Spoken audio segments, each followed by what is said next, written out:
Hello everyone, నమస్తే అందరికీ. మన హెల్దీ లైఫ్ స్టైల్లో వర్కౌట్ ఎంత ఇంపార్టెంటో హెల్దీ ఫుడ్ తీసుకోవడం కూడా అంతే ఇంపార్టెంట్. అందులో భాగంగా మనం ఇవాళ ఒక సీడ్స్ గురించి తెలుసుకుందాం. అవే నువ్వులు, సిసేమే సీడ్స్. చాలామందికి తెలిసే ఉంటుంది.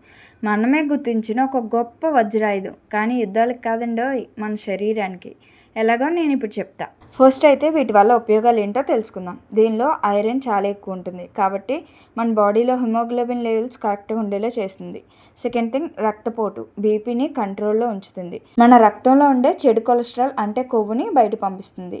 Next calcium. చెప్పా కదా, 100 grams ఆఫ్ నువ్వులకి 975 milligrams కాల్షియం ఉంటుందని. అంటే మీరు రోజుకు ఒక నువ్వుల లడ్డు తింటే సరిపోతుంది. పదే పదే కాళ్ళ నొప్పులు, కీళ్ళ నొప్పులని హాస్పిటల్కి పరిగెత్తే పని ఉండదు. ఇంకా హెల్తీగా వెయిట్ లాస్ అవ్వాలనుకున్న వాళ్ళకి, కాన్స్టిపేషన్ ఉన్న వాళ్ళకి చాలా బాగా హెల్ప్ అవుతుంది. వీటిలో magnesium, phosphorus, fibre, vitamin B6 కూడా ఉంటాయి. వీటిని కొంతమంది సలాడ్స్ లో, టాపింగ్స్ లో యూస్ చేసుకుంటారు. ఇలా బెల్లం వేసుకొని సిమ్మిడిలా చేసుకుంటే చాలా మంచిది. ఈ వీడియోలో అయితే మేము చిమ్మిడిలా చేస్తున్నాము. స్వీట్ ఇష్టపడిన వాళ్ళు నువ్వు పొడి కూడా చేసుకోవచ్చు. మునగాకు పొడి, కంది పొడి ఎలా చేసుకుంటారో అలాగే. రెసిపీ కావాలంటే కామెంట్ చేయండి. వీడియో నచ్చితే లైక్ చేయండి.